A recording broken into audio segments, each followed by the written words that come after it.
The iron gates of the Vance estate did not open for Alistair. Instead, 3 security guards stood like stone statues, blocking the gravel driveway. Lord Julian Sterling stood behind them, adjusting his tailored wool coat against the biting London drizzle.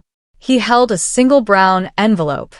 In his eyes was the cold satisfaction of a man who had finally stolen everything. "Your father's debts were extensive, Alistair," Julian said, his voice dripping with false sympathy. The board had no choice but to liquidate the entire £5 billion estate to protect our shareholders. "You need to leave the premises." Alistair looked at the envelope. Inside was a cheque for £10,000, a pathetic parting gift for the sole heir of London's oldest property empire. His father, Arthur Vance, had built this legacy over 50 years, only to have a greedy board strip it away within days of his funeral. They thought Alistair was just a grieving, powerless boy. Alistair did not reach for the envelope. He locked eyes with Julian, his face completely devoid of fear. Alistair shifts from a state of quiet grief to a cold, calculation-driven determination. The pain of losing his father hardens into a sharp weapon. "Keep the change, Julian," Alistair said quietly. "You're going to need every penny of it by the end of the week." Alistair sat in a dimly lit coffee shop in Soho, his laptop screen reflecting in his exhausted eyes. The public records showed the liquidation had been completed in record time. The aristocratic board had sold off his father's historic London properties, the art collection, and the prime commercial buildings to a private buyer. But something was deeply wrong with the transfer documents. The signature of the independent auditor was dated 2 days before his father actually passed away. Julian and his inner circle had not just liquidated the estate. They had planned the theft while Arthur Vance was still gasping for air in a private hospital wing. Alistair called Clara, a senior risk analyst inside his father's old firm who had remained loyal to the family. "They are covering their tracks quickly, Alistair," Clara whispered over the secure line. "The board is already using the liquidation profits to buy back their own falling stock. They think they are untouchable now." Alistair tapped his fingers on the wooden table. He did not want to stop them. He wanted them to climb even higher before they fell. The discovery of the forged documents replaces Alistair's lingering sadness with a burning, tactical focus. Suspicion turns into absolute certainty. "Let them buy every share they can find," Alistair murmured. "I want them fully invested in their own ruin." The rain poured heavily when Clara met Alistair under the concrete arches of Waterloo Bridge. She handed him a small, silver USB drive, her hands shaking slightly. "This contains the private ledger of the liquidation," Clara said, looking over her shoulder. Julian didn't just sell the assets. He sold them to a shell company registered in the Cayman Islands called Vanguard Dawn. But the purchase price was 50% below market value.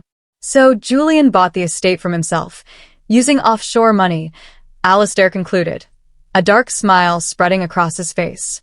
"Yes, but there's a catch," Clara warned. "The final transaction requires a physical signature from the majority shareholder of the acquiring firm. If Julian discovers anyone is looking into Vanguard Dawn, he will destroy the evidence and flee." Alistair clutched the metal drive in his palm. The board thought they had buried Arthur Vance's legacy deep in the Caribbean. They had no idea they had just handed Alistair the exact map to their treasury. Alistair feels a surge of predatory triumph as the puzzle pieces lock together. The board's cleverest move is actually their fatal flaw. "He won't destroy the evidence," Alistair said, "because he thinks he is the only one who holds the key."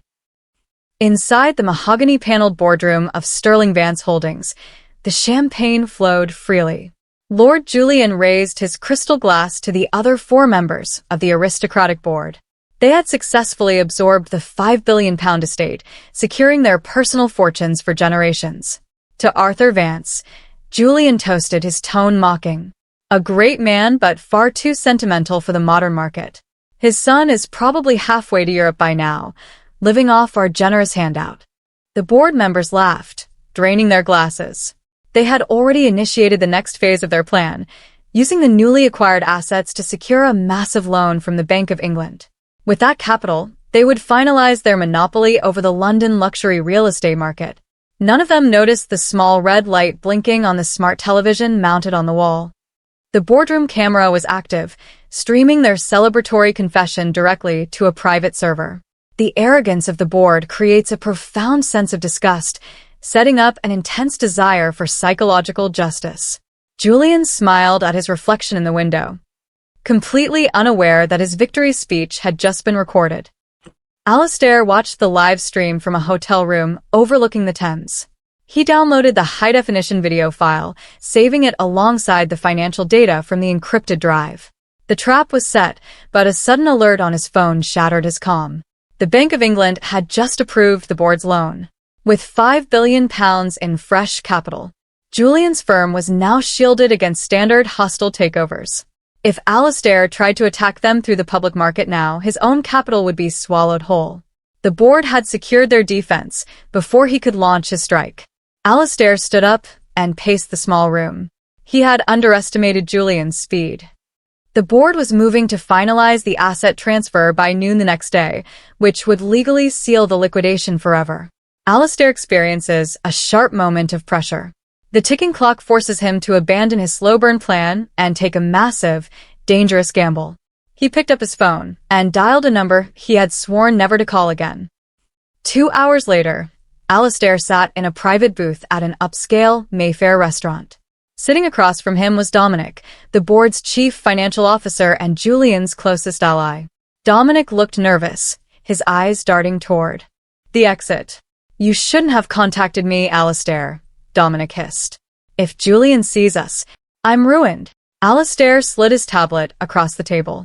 On the screen was the video of the boardroom celebration, followed by a detailed spreadsheet showing Dominic's private offshore bank accounts receiving illegal kickbacks from the liquidation. "You have two choices, Dominic," Alistair said, his voice deadly quiet. "Go to prison for fraud, or sign this proxy voting transfer. Give me control of your 10% stake in the firm." Dominic's face turned pale. He gripped his pen, his hand visibly shaking as he looked at the evidence. He realized Alistair wasn't asking. He was executing a bloodless execution. Alistair experiences a cold, ruthless satisfaction as he watches the board's unity crumble under the weight of their own greed. Dominic signed the paper, whispering, "You don't know what you're fighting, Alistair." The next morning, Julian stood at the podium of the London Stock Exchange. The press gathered as he prepared to sign the official merger documents, integrating the liquidated Vance estate into his corporate empire. "This is a historic day," Julian announced to the flashing cameras. "We have stabilized our portfolio and guaranteed our growth for the next decade." In his mind, the battle was over. Alistair was defeated. Dominic was quiet, and the Vance name was officially erased from the corporate registry. Julian signed the document with a flourish, shaking hands with the exchange president. Meanwhile, on the trading floor below, a massive wave of sell orders for Sterling Vance Holdings began to appear. Millions of shares were being dumped onto the market, causing the stock price to dip. Julian saw the ticker on the wall but dismissed it. It was just temporary market noise. Julian's supreme confidence creates an intense dramatic irony. He believes he has reached the summit, completely blind to the cliff edge. Julian smiled for a photograph, unaware that the sell orders were coming from his own corporate treasury. The dip in the stock price quickly turned into a freefall. Within 30 minutes, Sterling Vance Holdings lost 15% of its market value. Inside the executive suite, the board members stared at their monitors in absolute panic. "Who is dumping these shares?" Julian demanded, slamming his fist on the mahogany table. "We secured the loan. Our valuation should be skyrocketing."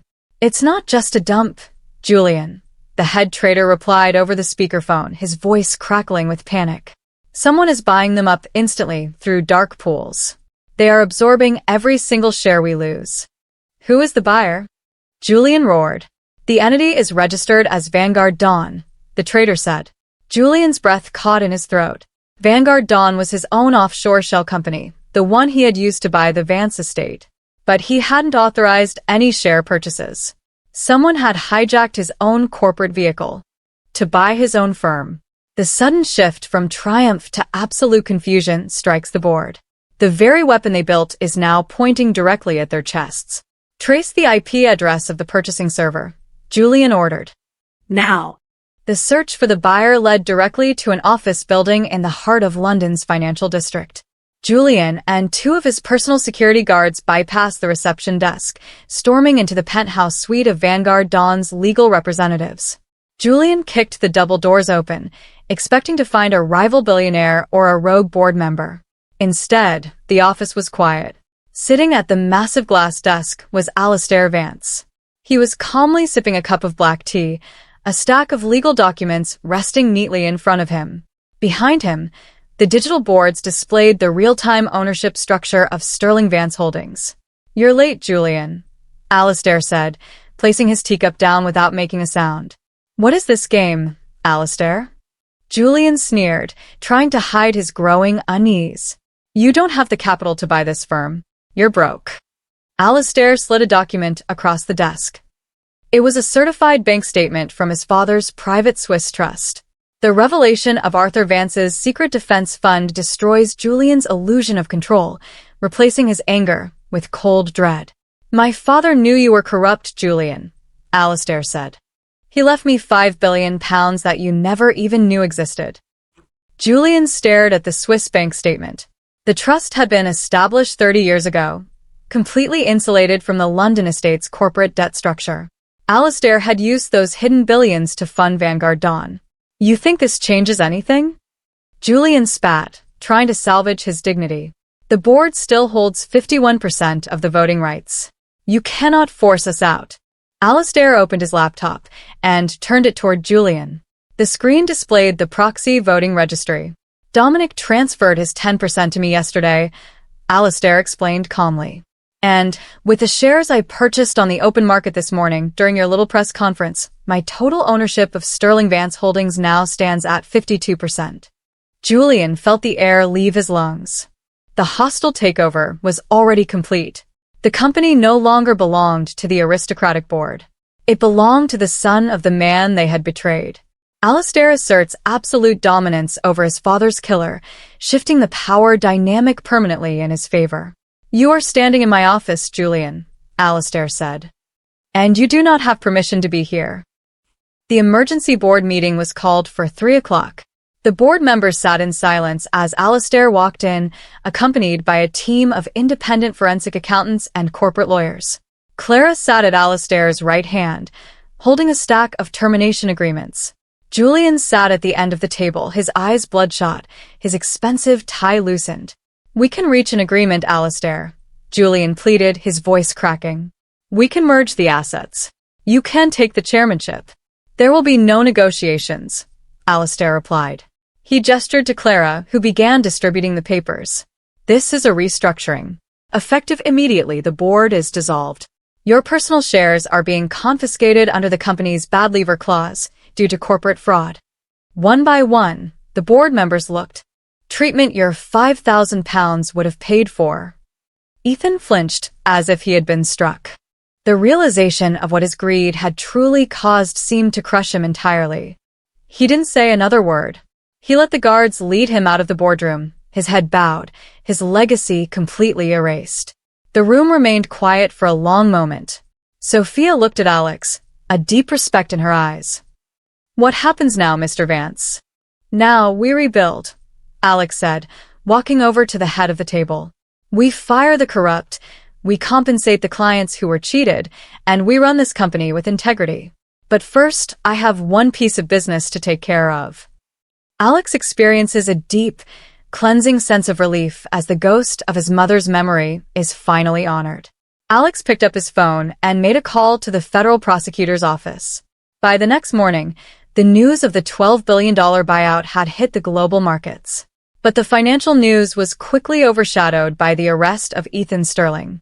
Television screens in the Vance Capitol lobby showed live footage of Ethan being led out of his mansion in handcuffs, charged with corporate theft, market manipulation, and fraud. Alex watched the broadcast from his new office, sipping a cup of black coffee.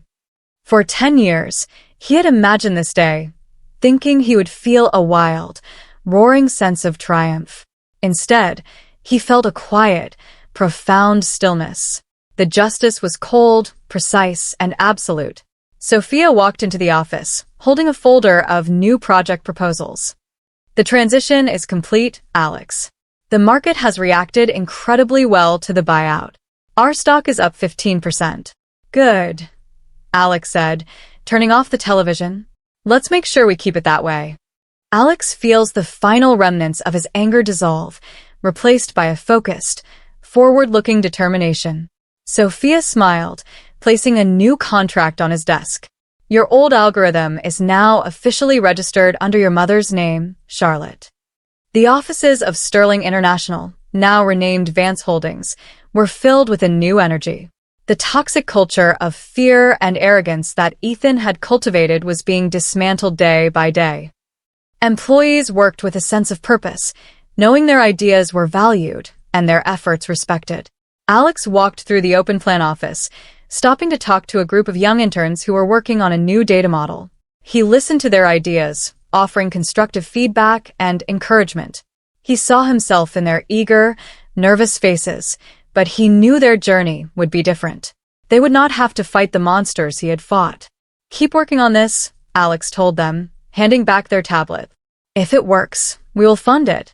Every great empire starts with a single, small idea.